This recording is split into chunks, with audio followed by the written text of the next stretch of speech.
My name is Andra, and I have familial partial lipodystrophy.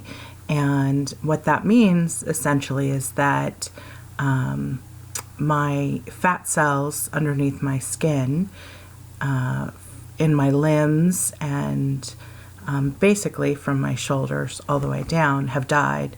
And then I store extra fat in areas where I still have fat, like my face and neck and around my shoulders.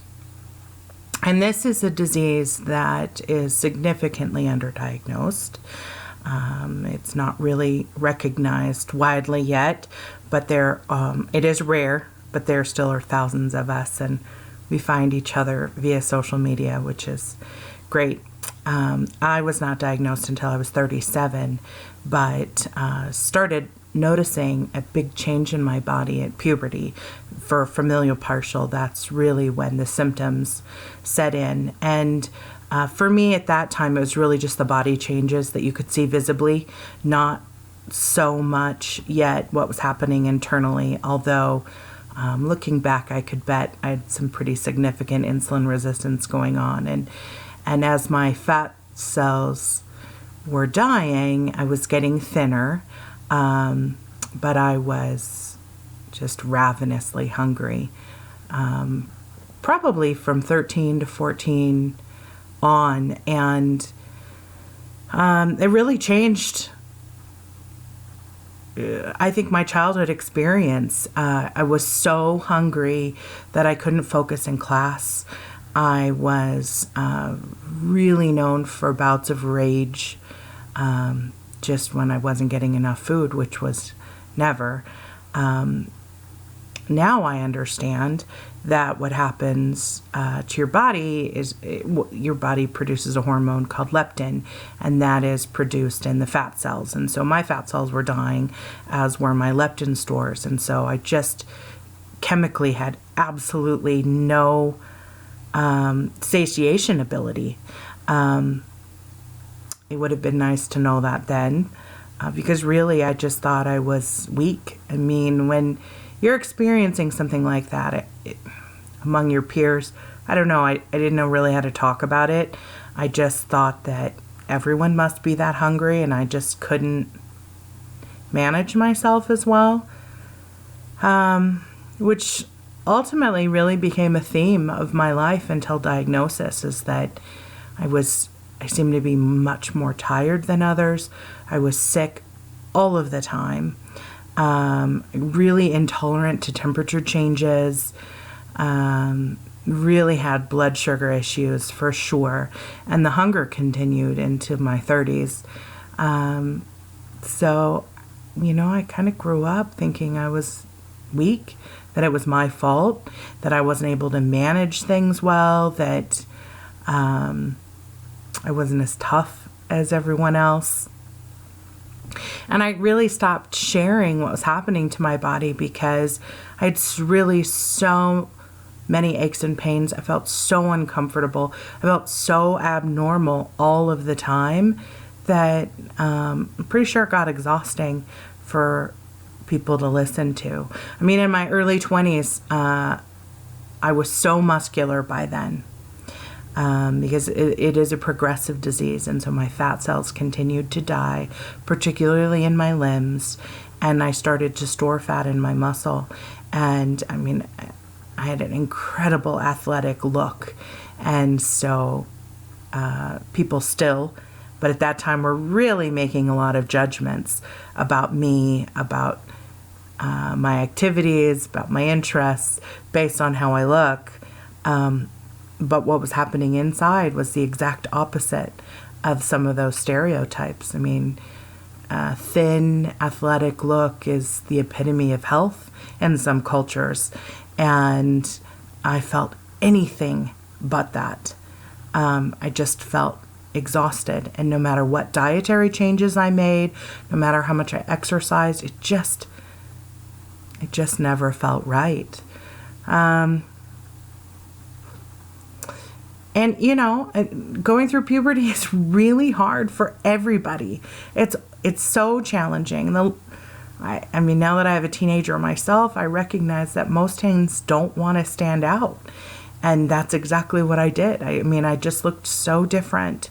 And people made fun of me. They looked at my veins in the summer and they were like, ew, gross. And I mean, I think I developed a pretty tough skin on the outside. But I mean, my femininity was taken from me. I mean, fortunately, I grew up in a fairly athletic culture, so the muscles were more revered than they were demeaned, but still, it was tough. It was tough. And, you know, I noticed every day I looked in the mirror and my face was getting heavier, and people would say, oh, it's just baby fat. Like, baby fat goes away. It doesn't start. So all of those things sounds really, you know, shallow. And in the grand scheme of things, they are, except the struggle is real. I'm sorry to use a cliche statement in this time, but really the struggle is real. It was so challenging to keep up my confidence when I looked so different. To this day, if I go anywhere, I'm looked at. So, you know, one of the things I say to people who kind of suggest that I not think about, you know, you don't think about lipodystrophy. Just, you know, it's just one of those things. And I often say those things myself.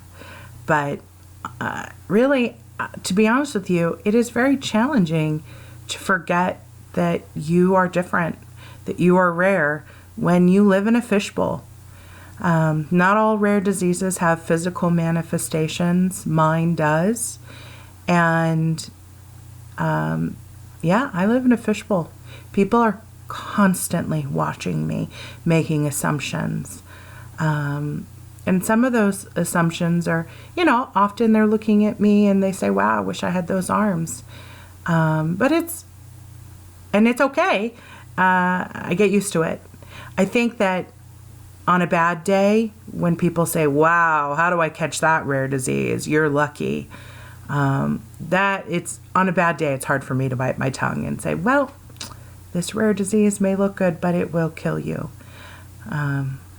Which, you know, it's not a nice reaction because people are not malicious.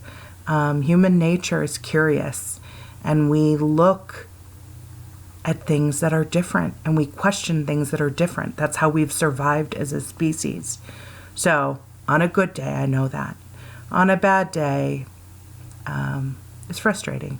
It's frustrating to feel like I can't wear what I want to wear because people might look or people might think I want them to look. Anyway, I mean, today's a good day. And I can easily tell you that people are very curious. And I often just use the opportunity to educate them about lipodystrophy.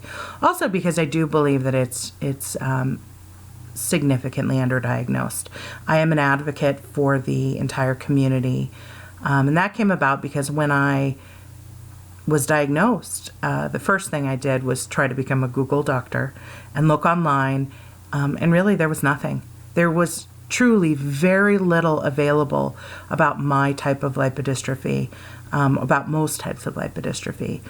So when I had the opportunity to meet with other patients and learn more about the disease, learn more about the condition and the progression, several of us got together and said, now that we know, it's our job to do what we can to make the same information available to others. Because really, we are the experts.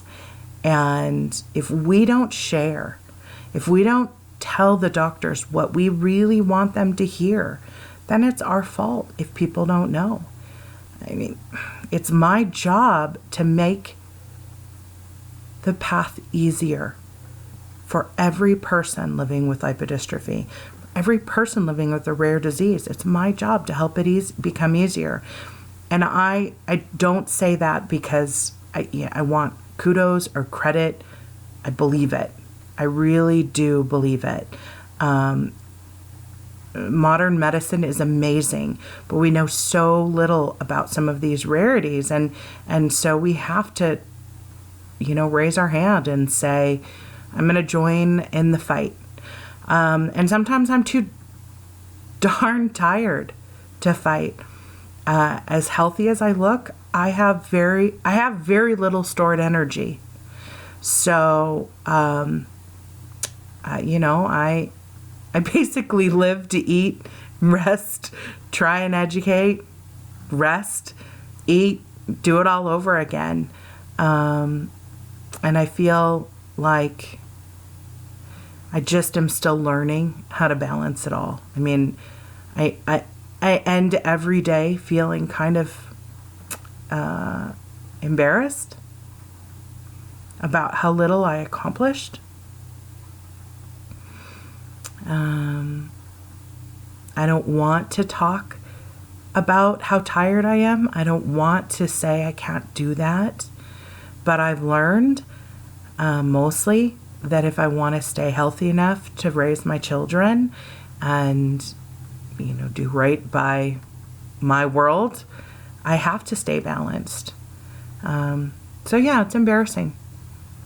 It's embarrassing not to feel the same as everybody else. And it's embarrassing to be tired after going for a walk when you look like I do. I have more, I have in some ways, if you, from body down, I look like an Olympian almost. If you see me sitting, I look obese, depending on the camera angle, because that's where, my fat is stored in my upper body. So, yeah, it's a daily challenge to figure out how to stay well, how to figure out how to stay positive, to figure out how to help your community, to figure out how to help yourself. But we do it because what other choice do we have? Ultimately, most days I think I'm pretty lucky. It's very rare. I don't wish this mutation on anyone. But if you have it, it doesn't have to be a death sentence. And there's, I think, a lot that we can do to help the medical community understand bigger picture things about insulin resistance and fat storage and fat cells.